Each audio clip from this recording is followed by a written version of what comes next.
Hey folks, how you doing? So I've got a Spectrum with a little bit of an issue. Shocking on my channel, I know, but you know, there it is. Yeah, it's a 48K model. I think it's in issue 4S, which is the Samsung model. I'm not sure, I can't remember. But it has an issue that's not, I wouldn't say it's a common fault, but you do see it creep up on Spectrums every now and then. And the problem is I can't access anything through the expansion port. I've tried it with an interface one, which is plugged in now, and micro drives, they're not working. I've tried it with a wafer drive, that's not working. And I've tried it with a divMMC, and that's not working. And it's not that I'm getting any sort of error messages. It's like the device might as well just not be plugged in, as far as the computer's concerned. I've tried it with a joystick interface, and that does work. So, from what I've researched online, and when I say researched, like sort of just Googled about a bit, the way I do, it's likely going to be a fault with the M1 line on the Z80 processor. So, we should, in theory, be able to fix that by replacing the processor. Before anyone says it, it's not dirty contacts. I've checked all of that. The edge connector is spotlessly clean. I've also checked all these peripherals on other machines and they're absolutely fine. So it's not an issue with these. It is an issue with the computer. But let me show you what I'm talking about. Because at the moment I've actually got my interface one plugged in at the back. I've got my micro drives connected. And if we zoom into the screen and focus, that'd be good. If I tell the computer just to run a catalogue on micro drive number 1, I mean there's no micro drive in there, but it should at least attempt to access the drive. It doesn't even recognise the command. And that's because the interface 1, when you plug it in, it will add extra basic commands to the computer. Exactly the same issue with the wafer drive. In fact, let me just show you that as well. So the wafer drive's plugged in and it's lit up with a power indicator, so it's getting juice. But again, when I try to do anything with it, just let me...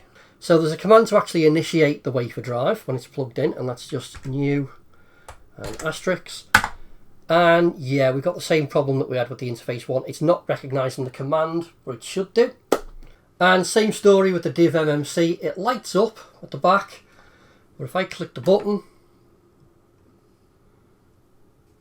well, in fact, all that's doing is just resetting the machine, no matter which button I press. So I'm not even getting into the menu system for the games. Okie dokie. And through the magic of owning more than one of them, I can actually demonstrate what I should be getting, what I would expect to get from these peripherals. So I'll just demonstrate that now. So we're all hooked up with the other machine, and this is the divMMC. If I click the button, straight into the menu system, not a problem there. Now the wafer drive, so we'll try that command again. Straight away, that's been detected and that's working, that's been initiated. And the interface one is plugged in, so if I try that same command again,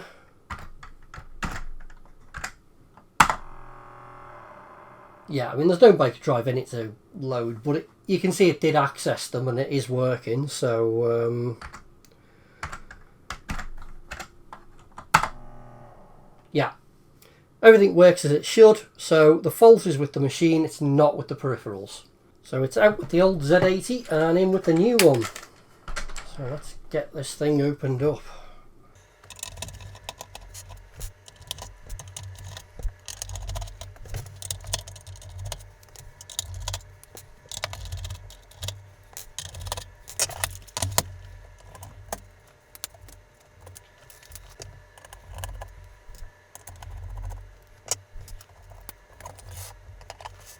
And there we go, it's out. So I need to pull the Z80 out, and that's this chip here, which means this heatsink's going to need to come off. So that I should just unscrew. And it is a 4S, yeah, so it's a Samsung model. So if I can just get that screw out.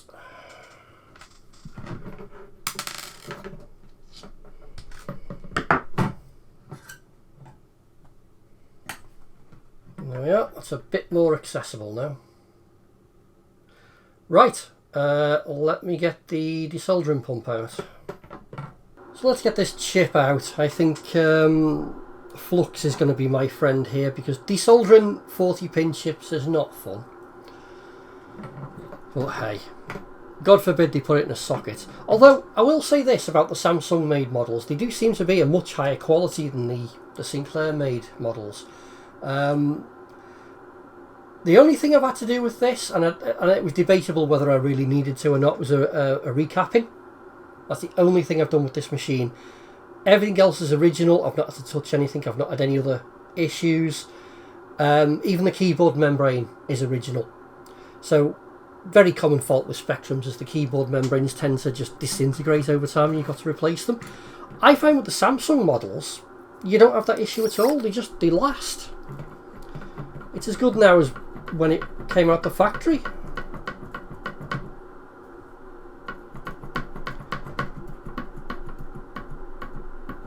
Although we do seem to have a Z80 fault. I'm hoping that's what it is anyway. So let's get this buzzed out.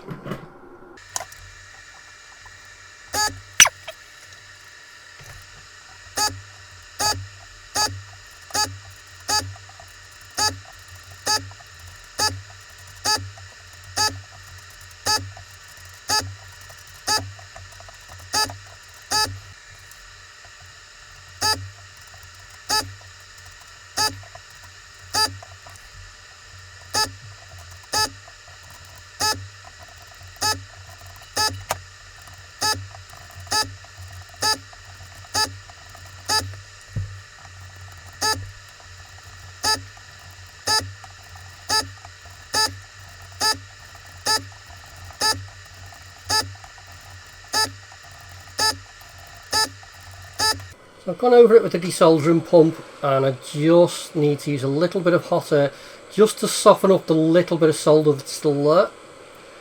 Because what I don't want to do is start pulling any traces off the board or rip any pads out or any veers. Pain in the neck desoldering chips like this, but if you take your time and do it slowly, you can minimise the risk. So I'm not pulling, I'm just waiting for it to soften up, and the chip will move when it's good and ready on its own. And we're out, and zero damage to the board because I took my time and I did it carefully. You do not want to start yanking these chips out as quick as you can. Take your time with them, desolder them properly, otherwise you are going to pay the price for it if you don't. But yeah, that's a win. Let's get a socket in. Yes, we're not animals, so let's put a socket in, because if I ever need to change the CPU again, I don't want to be doing that again.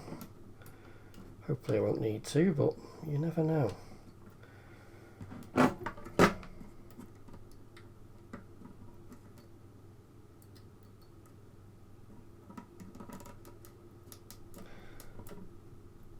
Lovely. Seems to be just enough tension on that socket just to hold it in place while I solder it in.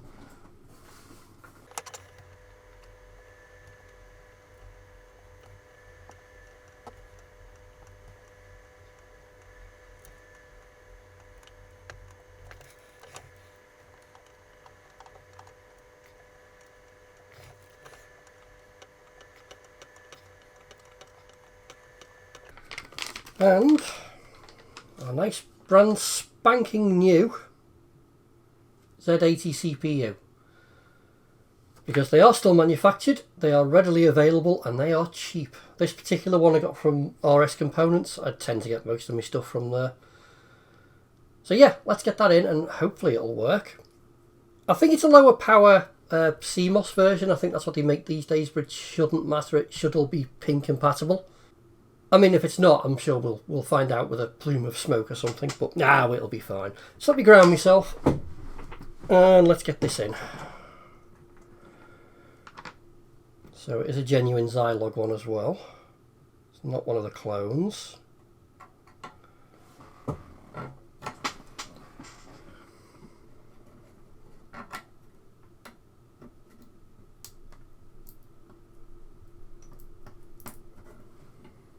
legs are in before I push it home.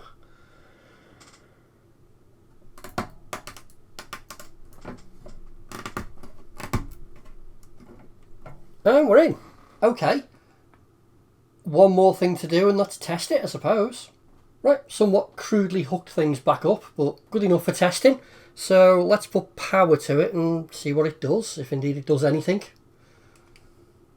So there we go. Plug it in. Aha! Well, we weren't getting the menu before, and if I press the button... Oh, look at that. Perfect.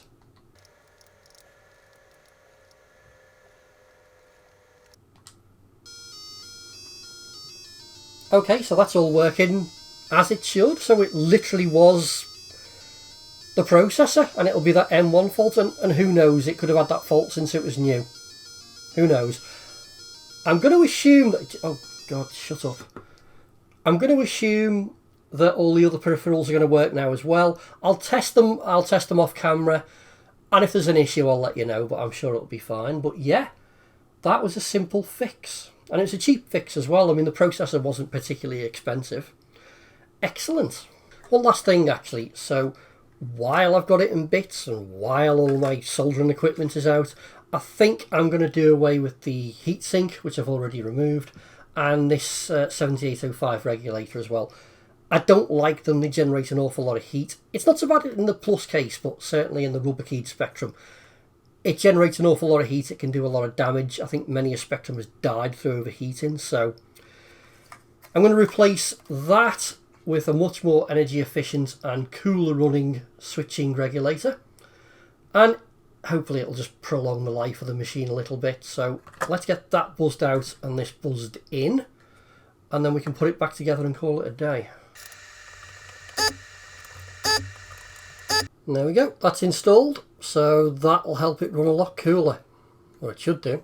So there you go, all back together again and working as it should, and yeah, it's working with the divMMC as well, so all's well that ends well. A simple fix, I feel. I'm quite pleased with the way that went.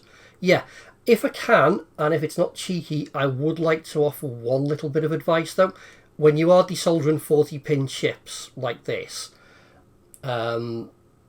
make sure you've got some decent desoldering equipment, because it's just not worth the hassle of ripping out vias and trying to repair them and damaging traces. Ask me how I know. I'm not trying to be a smart arse or anything. I'm speaking from experience as someone who's done damage in the past. If you're going to be doing this sort of work, get the right equipment. You don't have to get the professional stuff if you're just a hobbyist like me. It's cheap enough.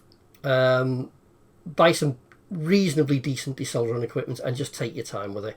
Honestly, it'll save the tears later. But yeah, anyway, if you've got a Spectrum and you can't get your SD card to work or your micro drives or whatever, and it's not dirty contacts on the expansion, yeah, try swapping out the CPU. It's a cheap fix. It's an easy fix. Anyway, I hope that was helpful to somebody. Thank you for watching, and hopefully I'll catch you on the next one. Bye.